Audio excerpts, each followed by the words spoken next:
नमस्कार दोस्तों, एक बार मैं फिर से स्वागत करता हूं आप सभी लोगों का आपका अपने YouTube चैनल गुरुवर जी के में। जी हाँ, मैं हूं अंकित और आप लोगों के लिए लेकर आया हूं आज एक नया अध्याय।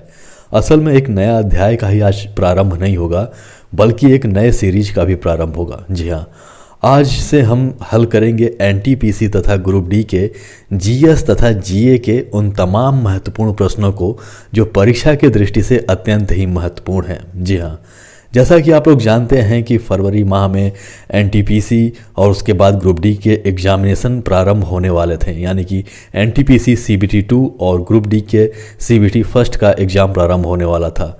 लेकिन कई सारी समस्याओं के कारण, क्योंकि जो रेलवे बोर्ड था, भर्ती बोर्ड था, उसके कई सारे गड़बड़ियों के कारण ऐसा नहीं हो पाया। कई जगह प्रोटेस्ट भी हुए, अभ्यर्थियों ने अपनी आवाज़ भी उठाएं और उन आवाज़ों को सुना भी गया। तो अब देखिए कब तक यह एग्ज़ाम होता है, लेकिन हमें अपनी तैयारी बिल्कुल अपने चरम स्तर पर रखनी होगी। तो इसीलिए हम इस सीरीज का प्रारंभ कर रहे हैं, जिसमें हम जनरल साइंस और जनरल अवेयरनेस के प्रश्नों को लेकर आएंगे, और ऐसे प्रश्नों को जो बहुत ही महत्वपूर्ण है ग्रुप डी और एनटीपीसी सीबीटी 2 के लिए। जी हाँ, तो चलिए ज़्यादा समय ना लेते हुए आज की वीडियो प्रारंभ करते हैं। आज क्लास फर्स्ट है और लगभग हम 24 प्रश्नों को इसमें हल करेंगे और फिर हम आगे के प्रश्नों को अगली कक्षाओं में पढ़ेंगे। तो चलिए प्रारंभ करते हैं। आज का प्रश्न संख्या 1 है, सिंधु घाटी सभ्यता का सबसे उपयुक्त नाम क्या हो सकता है? तो बताएं अपनी जवाब।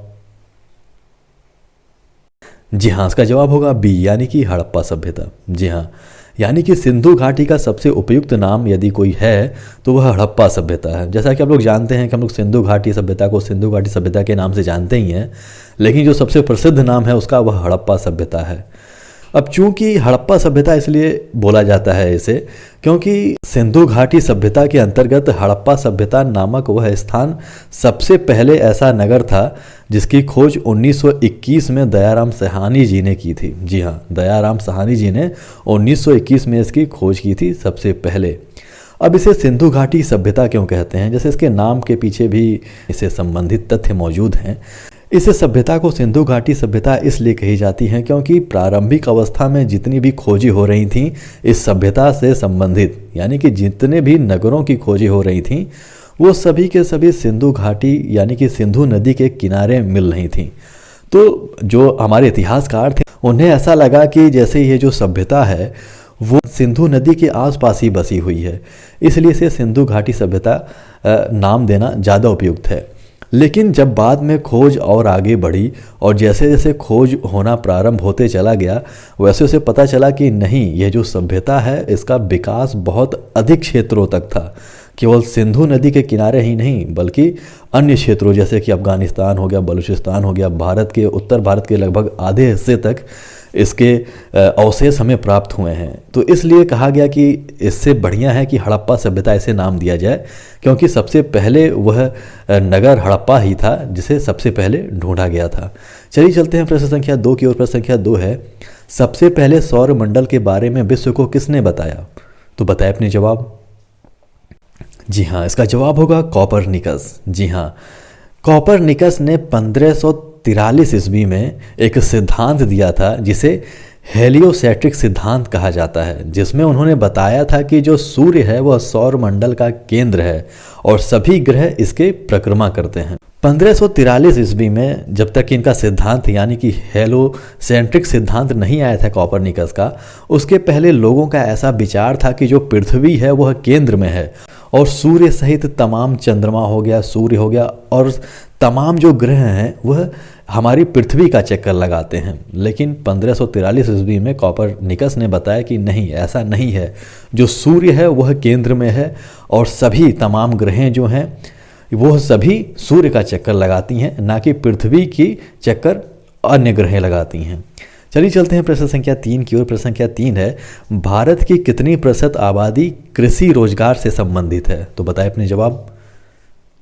जी हाँ, इसका जवाब होगा ए, यानी कि 60 से लेकर 68%। जी हाँ, असल में इसके बारे में कोई बहुत महत्वपूर्ण डाटा या कोई ख़ास डाटा हमारे पास मौजूद नहीं है।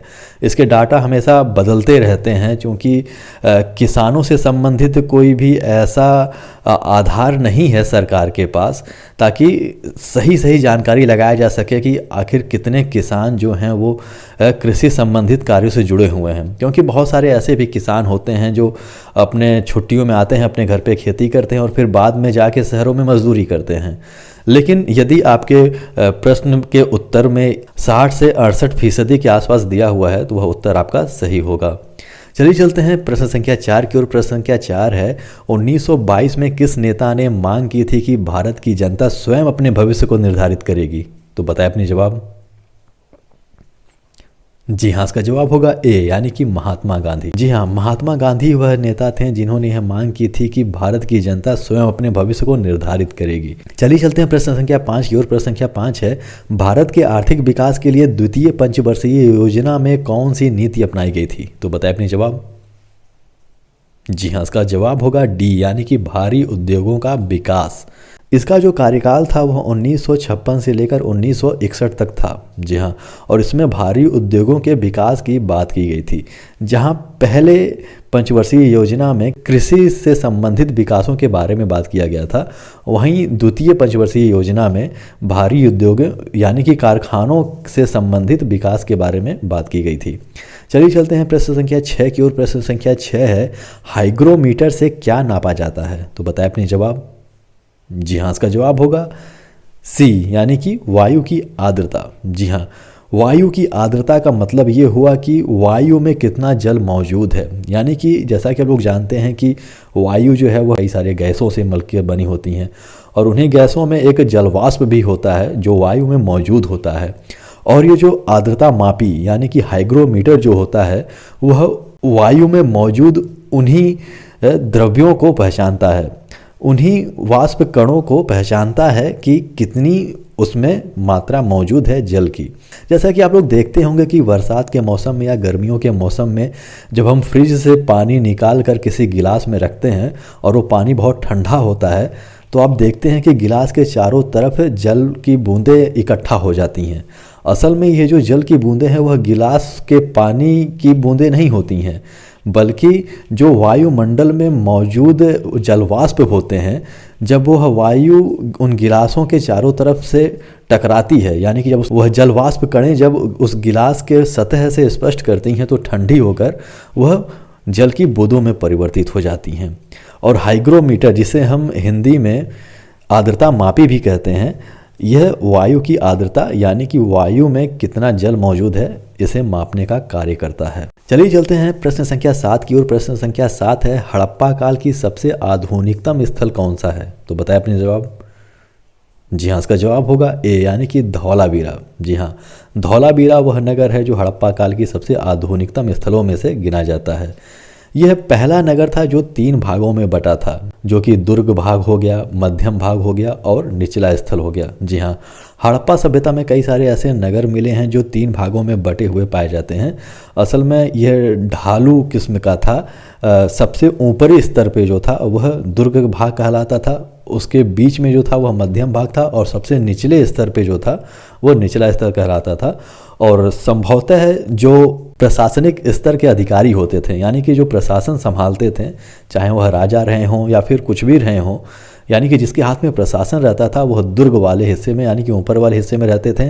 सामान्य सैनिक या फिर सामान्य जो लोग होते थे, जो थोड़ा सा मध्यम वर्गीय परिवार के लोग होते थे, वह मध्यम भाग में रहते थे। और सबसे जो कामगीर लोग होते थे, मतलब जो मजदूर किस्म के लोग होते थे, वह निचले भाग में अपना जीवन यापन करते थे, यानी कि उनका जो मकान था वो सबसे निचले स्तर में होता था। चलिए चलते हैं प्रश्न संख्या 8 की ओर। प्रश्न संख्या 8 है कि भूगोल को एक अलग अध्ययन शास्त्र में विकसित करने का श्रेय किसे जाता है? तो बताएं अपनी जवाब। जी हाँ, इसका जवाब होगा डी, यानी कि हिकैटियस को। जी हाँ, हिकैटियस ही वह महान भूगोलवेत्ता थे जिन्होंने भूगोल को एक अलग शास्त्र के रूप में विकसित किया था। चलिए चलते हैं प्रश्न संख्या 9 की ओर। प्रश्न संख्या 9 है, सबसे पहले कपास का संकर बीज किस देश ने तैयार किया था? तो बताएं अपने जवाब। जी हाँ, इसका जवाब होगा डी, यानी कि भारत। जी हाँ, आपने सही जाना, यानी कि भारत ही वह पहला देश था जिसने कपास का संकर बीज उत्पादित किया था। भारत में बहुत प्राचीन समय से ही, यानी कि अगर माना जाए तो सिंधु घाटी सभ्यता से ही कपास के जो सबूत हैं वह हमें प्राप्त हुए हैं। चलिए चलते हैं प्रश्न संख्या 10 की ओर। प्रश्न संख्या 10 है, किस भारतीय नेता ने यह मांग की थी कि भारत के संविधान की संरचना के लिए गोलमेज सम्मेलन बुलाना चाहिए? तो बताएं अपने जवाब। जी हाँ, इसका जवाब होगा ए, यानी कि मोतीलाल नेहरू। चलिए चलते हैं प्रश्न संख्या 11 की ओर। प्रश्न संख्या 11 है, भारतीय अर्थव्यवस्था के पिछड़ेपन का सर्वप्रमुख कारण क्या है? तो बताएं अपने जवाब। जी हाँ, इसका जवाब होगा डी, यानी कि देश की विशाल जनसंख्या। यानी कि भारत की अर्थव्यवस्था के पिछड़ेपन की जो सबसे बड़ी जो समस्या है वह देश की जनसंख्या है, क्योंकि जब बहुत अधिक जनसंख्या होती है तो सरकारों को बहुत अधिक पैसे खर्च करने की आवश्यकता पड़ती है गरीब जनता के लिए। और सबसे बड़ी बात है कि जब स्रोत कम होंगे, यानी कि जब संसाधन कम होंगे और उसके उपभोग करने वाले बहुत अधिक रहेंगे, तो वैसे भी अर्थव्यवस्था कभी भी मजबूत नहीं हो सकती किसी भी देश की। और यही कारण है कि जो देश की विशाल जनसंख्या है उसी के कारण भारतीय अर्थव्यवस्था बहुत ज़्यादा पीछे है। चलिए चलते हैं प्रश्न संख्या 12 की ओर। प्रश्न संख्या 12 है, प्रकाश वर्ष का प्रयोग किसे नापने के लिए किया जाता है? तो बताएं अपने जवाब। जी हाँ, इसका जवाब होगा सी, यानी कि दूरी। जी हाँ, प्रकाश वर्ष से दूरी मापा जाता है।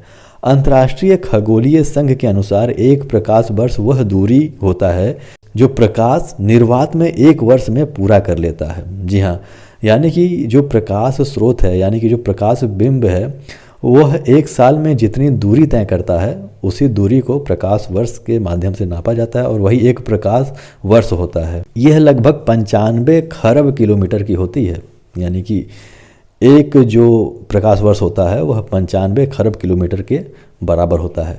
चलिए चलते हैं प्रश्न संख्या 13 की ओर। प्रश्न संख्या 13 है, हड़प्पा संस्कृति किस काल से संबंधित है? तो बताएं अपने जवाब। जी हाँ, इसका जवाब होगा सी, यानी कि कांस्य युगीन। जी हाँ, जो हड़प्पा संस्कृति था वह कांस्य युगीन से संबंधित था, क्योंकि इस युग में हमें तांबे में टीन मिलाकर कांसे का प्रयोग करते हुए नज़र आते हैं लोग, क्योंकि कुछ ऐसे स्रोत हमें प्राप्त हुए हैं, कुछ ऐसी सबूतें मिली हैं जहाँ पे कांसे की कुछ मूर्तियाँ मिली हैं, जैसे अस्त्र शस्त्र हो गए, कुछ बर्तन हैं जो कांसे से बने हुए हैं, जिसके आधार पर यह कहा जा सकता है कि जो हड़प्पा संस्कृति थी वह कांस्य युगीन थी। चलिए चलते हैं प्रश्न संख्या 14 की ओर। प्रश्न संख्या 14 है, निम्न में से किसे भूगोल का पिता कहा जाता है? तो बताएं अपने जवाब। जी हाँ, इसका जवाब होगा डी, यानी कि हिकैटियस। देखिए, ये बहुत ही कन्फ्यूजिंग प्रश्न है, क्योंकि इसमें कई सारे प्रश्न पूछे जाते हैं, उसके अलग अलग पिता होते हैं, यानी कि भूगोल के बहुत सारे पिता हैं। लेकिन यदि पूछा जाए, सामान्य प्रश्न यदि पूछा जाता है कि सामान्य रूप से बस पूछ लिया जाए कि भूगोल का पिता किसे कहा जाता है, तो उसका उत्तर जो होगा वह हिकैटियस ही होगा। चलिए चलते हैं प्रश्न संख्या 15 की ओर। प्रश्न संख्या 15 है, निम्न में से कौन सी खरीफ की फसल नहीं है? तो बताएं अपने जवाब। जी हाँ, इसका जवाब होगा सी, यानी कि मसूर। जी हाँ, आप लोगों ने सही पहचाना, जो मसूर है वह खरीफ की फसल नहीं है, बल्कि यह रबी की फसल है। और इसके अलावा जो और तीनों ऑप्शन हैं, जैसे धान हो गया, मक्का हो गया, मूंगफली हो गई, यह सभी के सभी खरीफ फसल में आते हैं। खरीफ फसल की जो बुआई होती है वह लगभग जून जुलाई में होती है और इसकी कटाई लगभग अक्टूबर नवंबर में कर ली जाती है। इस फसलों के लिए बहुत अधिक जल की आवश्यकता होती है, और आप लोग जानते ही हैं कि भारत में जो मानसूनी बारिश होती है वह जुलाई के बाद प्रारंभ होती है, और इसीलिए खरीफ की फसलें जो होती हैं वह जुलाई के बाद या फिर जून या जुलाई के बाद उसे बोया जाता है। मुख्य रूप से जितने तिलहन हो गए, दलहन हो गए, यह सभी जो हैं वह रबी की फसलों में काउंट किए जाते हैं, जैसे कि मटर हो गया, सरसों हो गया, मसूर हो गया, चना हो गया, यह सभी के सभी रबी फसल में काउंट किए जाते हैं। चलिए चलते हैं प्रश्न संख्या 16 की ओर। प्रश्न संख्या 16 है, कांग्रेस ने किस वर्ष यह प्रस्ताव पारित किया जिसमें यह कहा गया था कि हम बिना किसी बाहरी हस्तक्षेप के भारतीय जनता द्वारा संविधान का निर्माण करेंगे? तो बताइए अपने जवाब। जी हाँ, इसका जवाब होगा डी, यानी कि 1936 ईस्वी। चलिए चलते हैं प्रश्न संख्या 17 की ओर। प्रश्न संख्या 17 है, आर्थिक विकास से क्या तात्पर्य है? तो बताएं अपने जवाब। जी हाँ, इसका जवाब होगा डी यानी कि उपयुक्त सभी। यानी कि यहाँ पे तीनों ऑप्शन सही हैं, यानी कि ए बी सी तीनों। यानी कि उत्पादन में वृद्धि, आय की समान वितरण, आत्मनिर्भरता और जीवन प्रत्याशा में वृद्धि और घरेलू उत्पाद में वृद्धि। जी हाँ, जब यह तीनों का संगम होता है तो देश में आर्थिक विकास आती है। यानी कि उत्पादन में देखिए, जब किसी देश में आर्थिक विकास है यानी कि उसका मतलब हुआ कि उस देश में जो उत्पादन है उसमें भी वृद्धि हुआ है। आय का समान वितरण, यानी कि किसी देश में गरीब बहुत अधिक गरीब ना हो और जो अमीर हो बहुत अधिक अमीर ना हो।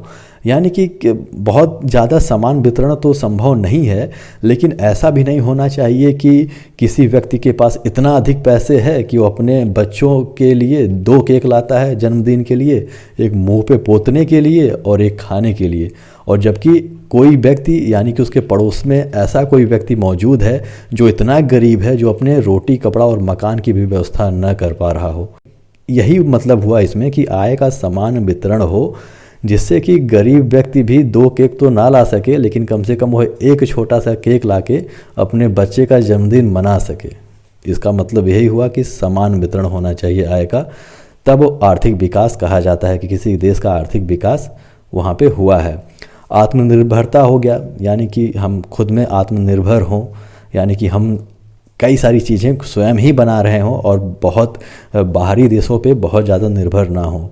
जीवन प्रत्याशा में वृद्धि, यानी कि एक औसत उम्र जो जीवन काल है वो अधिक होना चाहिए। यानी कि एक मानव जीवन जो है उसका जो एक औसत जीवन काल है वह अधिक होना चाहिए, जिसका मतलब जीवन प्रत्याशा में यानी कि वृद्धि।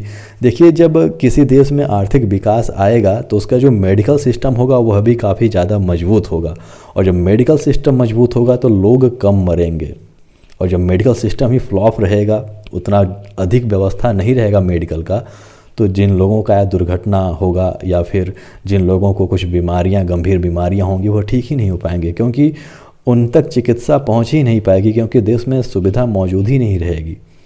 तो यदि किसी देश में आर्थिक विकास होता है तो वहाँ की जो मेडिकल यानी कि हेल्थ सेंटर है, जो हेल्थ सर्विस है, वो भी बहुत अधिक मजबूत हो रहती है, और घरेलू उत्पादन में भी वृद्धि होती है इसमें। चलिए चलते हैं प्रश्न संख्या 18 की ओर। प्रश्न संख्या 18 है, 1 नैनो सेकेंड में होते हैं। आपके ऑप्शन है 10⁻⁻6, बी है 10⁻⁹ सेकेंड, सी है 10⁹ सेकेंड, अथवा डी है 10⁻³ सेकेंड। तो बताइए अपने जवाब। जी हाँ, इसका जवाब होगा बी यानी कि 10⁻⁹ सेकेंड। चलिए चलते हैं प्रश्न संख्या 19 की ओर। प्रश्न संख्या 19 है, मोहनजोदड़ो से प्राप्त विशाल स्नानागार के लिए जल की आपूर्ति कहाँ से होती थी? तो बताएं अपने जवाब। जी हाँ, इसका जवाब होगा डी यानी कि कुओं से। जी हाँ, जो मोहनजोदड़ो में एक विशाल स्नानागार प्राप्त हुआ है उसमें जो जल की आपूर्ति होती थी वह कुओं से की जाती थी। यानी कि विशाल स्नानागार का जो निर्माण था वो भट्ठी से निकाली गई पक्की ईंटों से की गई थी, और यह मुख्य रूप से पाकिस्तान के सिंध प्रांत में स्थित है। चलिए चलते हैं प्रश्न संख्या 20 की ओर। प्रश्न संख्या 20 है, विश्व की प्रथम जलवायु मानचित्र किताब अल अस्काल किसके द्वारा खींचा गया था? तो बताएं अपने जवाब। जी हाँ, इसका जवाब होगा ए यानी कि अल बल्खी। जी हाँ, अल बल्खी ही वह शख्स थे जिन्होंने सबसे पहले किताब अल असफाक खींचा था, जो कि सामान्य रूप से विश्व की प्रथम जलवायु मानचित्र थी। चलिए चलते हैं प्रश्न संख्या 21 की ओर। प्रश्न संख्या 21 है, निम्न में से कौन नगदी फसल नहीं है? तो बताएं अपने जवाब। जी हाँ, इसका जवाब होगा डी यानी कि गेहूँ। गेहूँ जो है वह नगदी फसल नहीं है। इसके अलावा जो और सभी ऑप्शन दिए गए हैं जैसे कि ए आलू, गन्ना और कपास, ये सभी जो हैं वह नगदी फसल है। नगदी फसल का मतलब ये हुआ कि यह कम समय में तैयार हो जाते हैं और किसानों को तुरंत प्रॉफिट देते हैं, यानी कि अत्यधिक प्रॉफिट देते हैं। असल में इसमें थोड़ा सा मेहनत तो रहता है, लेकिन कम समय में ये सब तैयार हो जाते हैं और आय के स्रोतों को बढ़ाते हैं, यानी कि किसानों को बहुत अधिक फायदा होता है इनसे। चलिए चलते हैं प्रश्न संख्या 22 की ओर। प्रश्न संख्या 22 है, 1938 में किस नेता ने यह मांग की थी कि संविधान सभा का गठन वयस्क मताधिकार के आधार पर किया जाना चाहिए? तो बताएं अपने जवाब। जी हाँ, इसका जवाब होगा बी यानी कि जवाहरलाल नेहरू। जी हाँ, जवाहरलाल नेहरू ने यह मांग की थी 1938 में कि जो संविधान सभा का गठन होगा वह वयस्क मताधिकार के आधार पर होना चाहिए। चलिए चलते हैं प्रश्न संख्या 23 की ओर। प्रश्न संख्या 23 है, आर्थिक दृष्टि से एक पिछड़े राष्ट्र की विशेषता नहीं है। यानी कि ये बताइए कि आर्थिक दृष्टि से एक पिछड़े राष्ट्र की विशेषता नहीं है। तो बताए अपने जवाब। जी हाँ, इसका जवाब होगा डी, यानी कि प्राथमिक क्षेत्र में निम्न श्रम अनुपात। अगर ऐसा है तो ये नहीं कहा जा सकता है कि उस देश जो है वह पिछड़ा है। देखिए और सब ऑप्शनों को देखते हैं। जैसे उच्च मृत्यु दर, यानी कि किसी देश में अगर उच्च मृत्यु दर है तो ये कहा जा सकता है कि उस देश की आर्थिक दृष्टि एक पिछड़े देश की है, क्योंकि वहाँ पे इसका ये मतलब हुआ कि यदि उच्च मृत्यु दर है, इसका मतलब ये हुआ कि वहाँ पे जो हेल्थ सिस्टम है वह बहुत बेकार है, बहुत निम्न स्तर पे है, क्योंकि वहाँ की आर्थिक स्थिति ठीक नहीं है। उच्च अशिक्षा दर, यानी कि उच्च अशिक्षा दर भी एक आर्थिक दृष्टि से पिछड़े राष्ट्र की पहचान होती है। और निम्न प्रति व्यक्ति आय जो होती है यह भी एक आर्थिक दृष्टि से पिछड़े राष्ट्र की विशेषता होती है। लेकिन प्राथमिक क्षेत्र में निम्न श्रमानुपात ये कहीं से भी आर्थिक दृष्टि से एक पिछड़े राष्ट्र की पहचान या विशेषता नहीं है, क्योंकि हो सकता है कि उस देश में प्राथमिक क्षेत्र में बहुत अधिक काम ही ना हो रहा हो, वहाँ पे और सभी इंडस्ट्री बहुत ज़्यादा प्रचुर मात्रा में आगे बढ़ गई हो। और ये भी हो सकता है कि यदि प्रारंभिक क्षेत्र मौजूद भी है तो हो सकता है कि टूल्स के माध्यम से वहाँ पे खेती हो रही हो, यानी कि जैसे कहा जाता है जो कृषि यंत्र, तो हो सकता है कि कृषि यंत्र का बहुत अधिक प्रयोग किया जाता हो, इसलिए लोगों का श्रम उतना अधिक ना लगता हो। तो यही उसका ऑप्शन होगा डी, यानी कि प्राथमिक क्षेत्र में निम्न श्रम जो अनुपात होता है, इससे यदि किसी देश में ऐसा है सिस्टम तो ऐसा नहीं कहा जा सकता है कि वह देश आर्थिक रूप से पिछड़ा हुआ है। चलिए चलते हैं आज के अंतिम प्रश्न की ओर, यानी कि प्रश्न संख्या 24 की ओर। तो आज का अंतिम प्रश्न है, ग्रहों की गति संबंधित नियमों को किसने प्रतिपादित किया था? तो बताएं अपने जवाब। जी हाँ, इसका जवाब होगा सी, यानी कि केपलर। जी हाँ, जो केपलर थे इन्होंने ग्रहों के गति संबंधित नियमों को प्रतिपादित किया था। इन्होंने बताया था कि जैसे सूर्य और जो अन्य बाकी ग्रह हैं उनकी गतियाँ किस प्रकार से होती हैं, वह कितने समय में कितनी दूरियां तय कर लेती हैं, जब वो सूर्य के नज़दीक होती हैं तो कितना क्षेत्रफल कवर करती हैं, अगर दूर रहती हैं तो कितना क्षेत्रफल कवर करती हैं, यह सभी जानकारी हमें केपलर ने दी थी। तो यह आज का अंतिम प्रश्न था। इसके आगे के प्रश्नों को हम क्लास सेकंड में प्रारंभ करेंगे। आशा करता हूं कि आज की वीडियो आपको पसंद आई होगी। यदि पसंद आई और समझ में आया तो हमारे इस वीडियो को लाइक कर दीजिएगा, हमारे चैनल को सब्सक्राइब कर दीजिए और बेल आइकन भी प्रेस कर दीजिए, ताकि जब हम नई क्लास यानी कि क्लास सेकंड लेकर आएँ इस भाग का तो उसकी जानकारी आपको तुरंत हो सके। तो हमारे साथ बने रहने के लिए बहुत बहुत धन्यवाद। मिलते हैं अपने अगले वीडियो में।